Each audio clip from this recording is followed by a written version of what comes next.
Welcome back to the channel, guys. I wanted to bring to you guys a how-to wiring video, a 101 wiring course. It's super easy to do. I've had a lot of you guys tell me in the past, and whenever I mentioned it in my video working on Bandit, the CFMOTO U-Force 1000 XL build we're doing for my wife, I mentioned that I wanted to do one and see if you guys wanted one. And the reason that is because a lot of you have privately reached out to me and or commented on the videos. There's nothing to be afraid of when wiring, when you do it correctly or even half-assed correctly. One thing you need to understand is wiring is not very hard. And one of the items that we're going to talk about today, actually a few of them, these switches, because we're going to hook up a switch to show you how to hook up a switch. I also have a detailed switch video. I'll put a card somewhere in here. If not, it'll be at the end of the video in the pop-up. A detailed switch video that will explain to you exactly how to hook up these switches.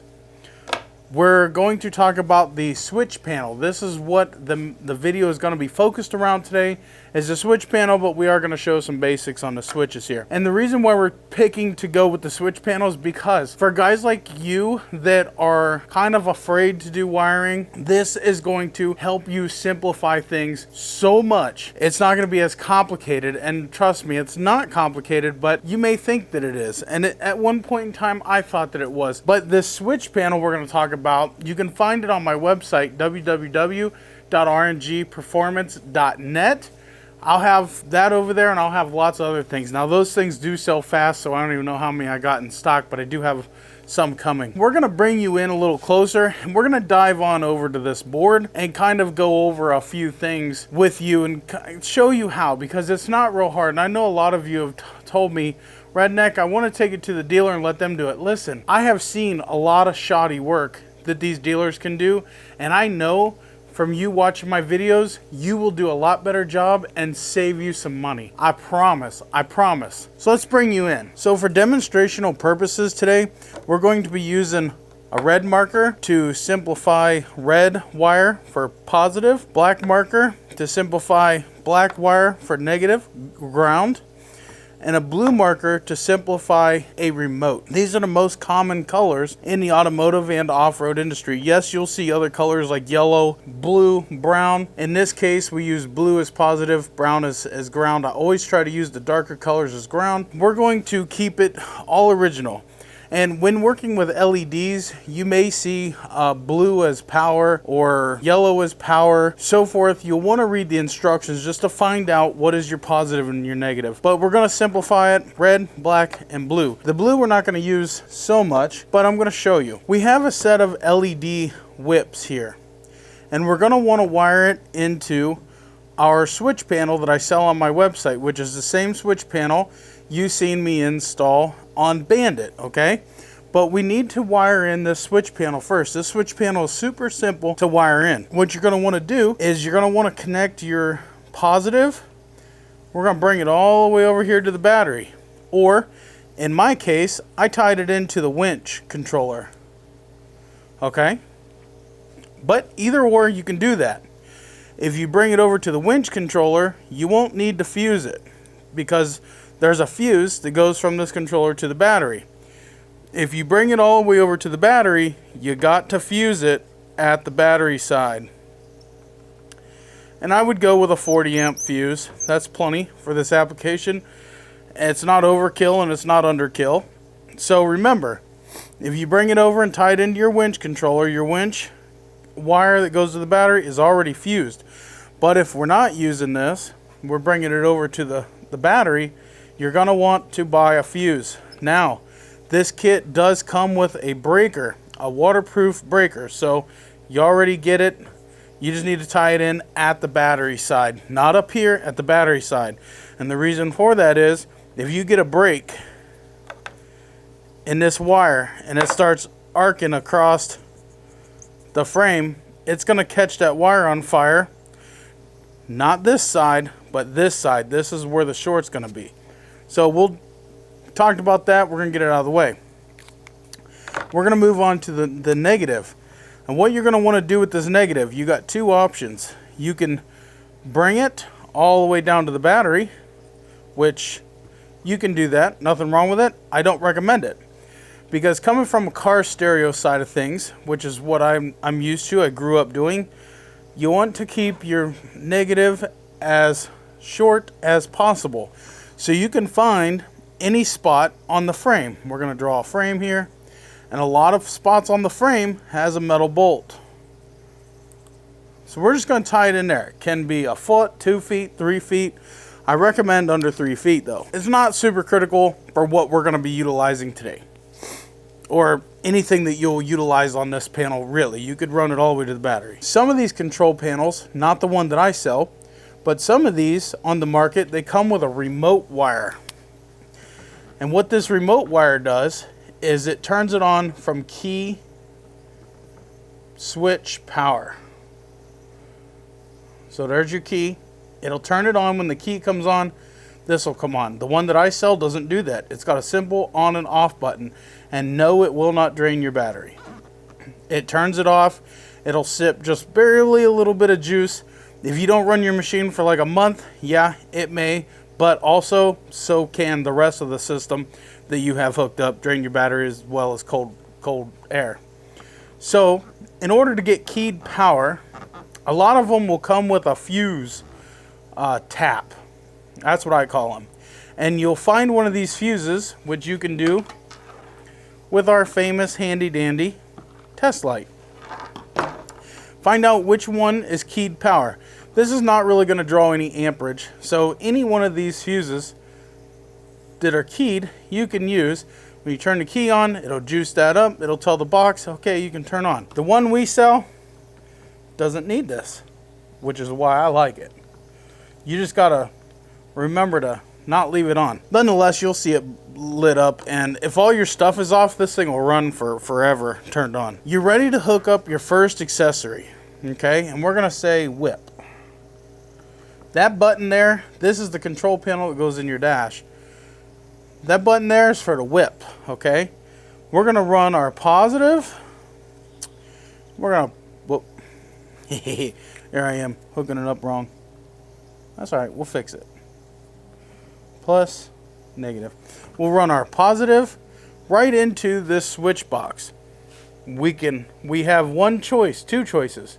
We can run our negative to the frame, or we can run it into the switch boxes as well. And the same thing for a light bar. We'll do a LED bar.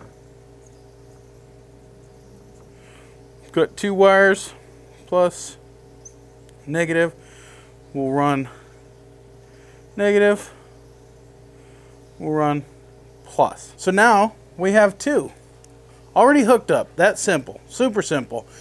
You want that light to come on, click your light button. You want it to go off, click your light button, or on the panel here in the center, there's a button. You can just hold that and it'll all shut off. Same thing with your LED whips. This is super easy, super fun system to hook up. I really like it. I think it's fun to hook up. I think it's awesome to do all this, and it doesn't complicate anything. And the reason why it doesn't complicate everything is because it has what's called MOSFETs built onto the board and so forth. These MOSFETs are the same thing as your relays, only smaller. Just simple terms, same thing as relays, only smaller. And they can handle, this box can handle 1200 total watts of current. So your power wire and your ground wire, you want to be at the very least 8 gauge. So you want to use 8 gauge, which it comes with it, but it doesn't come with enough to go from here to the battery. So 8 gauge at the minimum, 4 gauge is too much, 6 gauge is right in the middle, 8 gauge at the minimum. You'll be fine with 8 gauge. So this box handles a total of 1200 watts, and it does 12 and 24 volts. So it's 600 watts at 12 volts, 1200 watts at 24 volts. Okay, which 600 watts is what you'll be wanting to be under. 600 watts is a lot of accessories that you can run. In fact, everything on my buggies that I have, minus the amp, doesn't draw nowhere near 600 watts. Now, let's say you do have a stereo system. Where can we put the stereo? We'll put the stereo here. you got speakers, and then you have an amplifier, okay? And you already hooked up your amplifier. So you know hooking up your amplifier is the same as hooking this box up, right? You'll hook your amplifier up just the same as you hooked up this box to the battery and ground to the frame. But then, remember we talked about that remote wire? You have a remote wire that comes off of your amplifier. And all you're going to want to do is run that one blue wire, remote wire. You can make it any color you want, but you're going to run it to whichever one of these holes that you want. I prefer the 5 amp fuse because you don't want to use up your bigger amps. And then this button right here will turn on and off your amplifier. That's keyed power pretty much, okay? So that is how you can tie in your amplifier to this one box. Man, did we even use the negative on the battery for anything? Oh yeah, we did. Probably the amp, huh? Let's get this out of the way, and we're gonna slide over some real powerful stuff and kind of show you just simple of how you can wire in a simple switch. All right, so we have a 12-volt power supply right here. This thing is actually made for radio CBs, but I use it in the garage for a ton of stuff. And it is turned on. Now, remember those different colored wires I was talking about? Today we're going to use blue as positive. I'm going to try and position this to the way that you can see it. Blue positive and black negative. And that tells you that I'm right. I'm correct. So if we reverse this, this will tell me that my polarity is reversed on the test light. Green for negative. So this is the positive lead and I hooked it up to the negative. So it lights up green to tell me that, hey, I'm on the negative wire, which is pretty cool.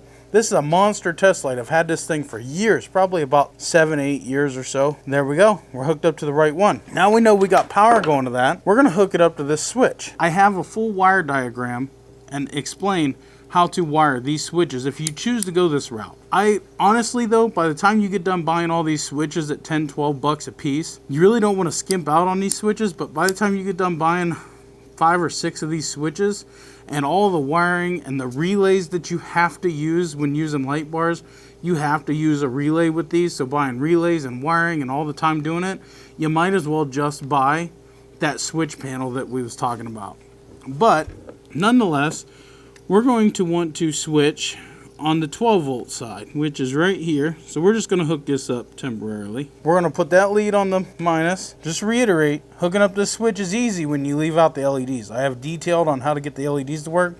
But you're going to want to put power to the plus side. And remember, since we're coming straight from the battery, we're going to want a fuse on this side at the battery. And then to wire a big accessory, we're going to want to come out of here into a relay. That's a whole different ball game and a whole different discussion that honestly will confuse you. But we can put that light on there and we see that it lit up.